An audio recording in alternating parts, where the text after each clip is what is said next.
Petunia, seguimos. Le había ido muy bien a la muchacha, tenía otros aires, se había puesto más mujer. Como se llevaban bien con todos, dada su condición de intelectual, por su origen era humilde, pero por su matrimonio y trabajo podía hablar con la gente de Vimianzo, el marido de Petunia.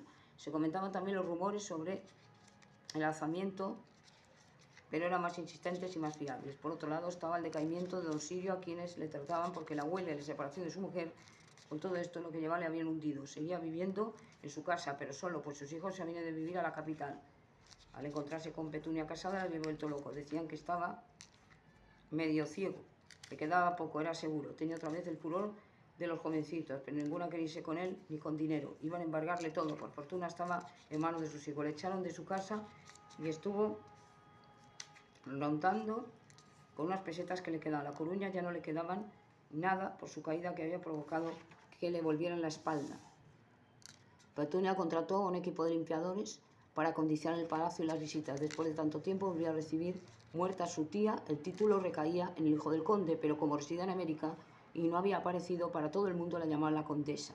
La condesa Petunia recibía en el vetusto salón de su tío abuelo, que había sido reformado para recibir a los personajes importantes de la villa.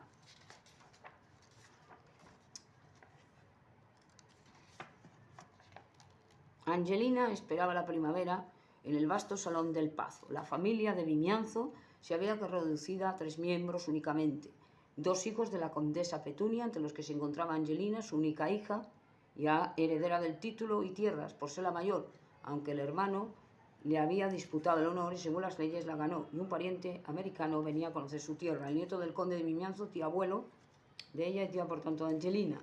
Angelina se había quedado sin amor al amparo de su madre, que se amargó al ver a su marido asesinado durante la guerra y con un patrimonio por falta de dinero que se desmoronaba. En estas condiciones ningún señor de la villa la quería por esposa.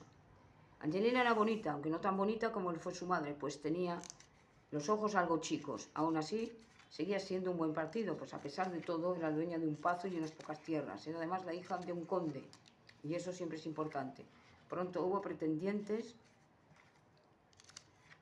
Su mismo tío, el de América, el hijo de don Sirio, aunque soltero con 46 años, y el primo de su madre Olillo de mayor, pero con ganas de tener mujer. Ninguno era para ella, pero eso no la preocupaba. Ella tenía 20 años y los chicos de su edad se sentían intimidados por ser quien era. Petunia, la señora condesa, se había vuelto de un humor amargado, casi insoportable. Era la antítesis de lo que fue en su juventud. La pérdida de su marido y de la fortuna de la juventud habían tenido la culpa. No se había vuelto a casar, se refugiaba en la religión y en el pasado. Perdidas sus esperanzas de su casa, cifraba lo que le quedaba en su hija para que hiciese una boda ventajosa, y en el hijo, que era su locura. El hijo se parecía al padre. Como niño mimado, cielo que le venía en gana. De pequeño le pusieron preceptor como las familias nobles ricas, pese a que ya no lo eran.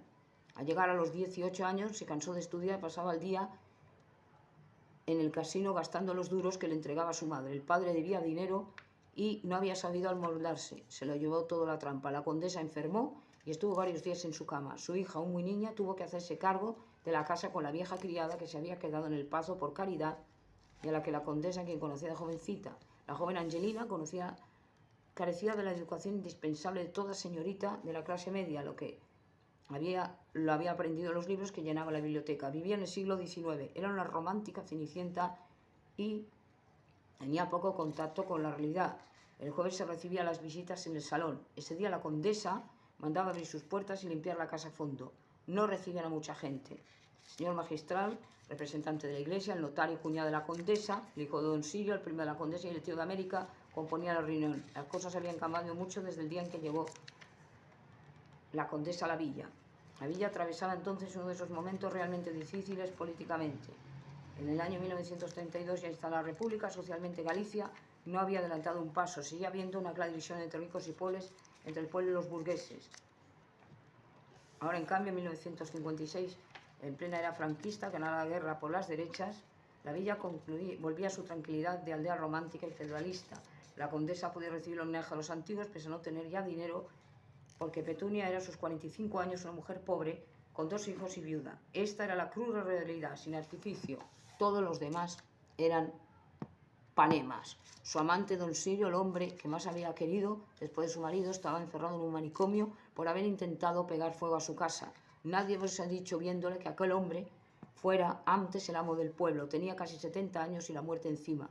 Condenó a sus hijos a una fortuna incierta por la criba del astillero y la vergüenza de sus amores ilícitos con la condesa. La pequeña Angelina tuvo que oír de personas malignas las murmuraciones de los amores adúlteros sin casi poder defenderse. Su madre, que idolatraba al hijo y se quitaba a la hija sin remordimientos, él iba vestido como un príncipe, aunque Angelina se agotara de coser y planchar para casas ajenas en tareas impropias de una señorita. El hijo, un calavera, tiranizaba por igual a la madre y a la hermana. Se daba la gran vida a los 18 años. Cuando le replicaban por qué no estudiaba, decía que no necesitaba hacerlo. Lo cierto es que le cansaron tanto que acabó por matricularse en La Coruña, pero como no iba ningún día a clase y vendía los libros por ir a los cafés, le suspendieron todas las asignaturas de Derecho.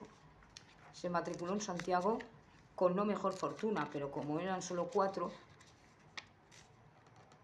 asignaturas, el primer año aprobó para dar gusto a su madre y se inscribió el segundo. Con eso ya hizo lo que le dio la gana en la ciudad.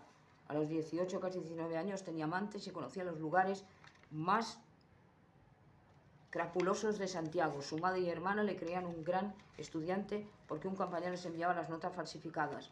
Cuando la madre se enteró de la verdad por su primo, se quedó morir del disgusto.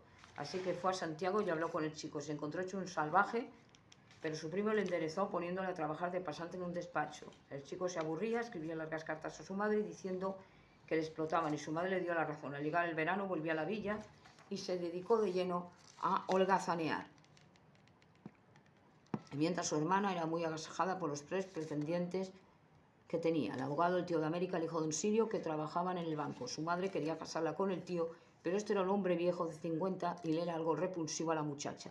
Era, sin embargo, el único que podía contar con ciertas garantías de riqueza. Los otros no dejaban de ser los hambrientos a la caza de la heredera. Sentía Angelina, o se sentía como un caballo en venta con el que no se tenían en cuenta sus sentimientos, se traficaba con su corazón.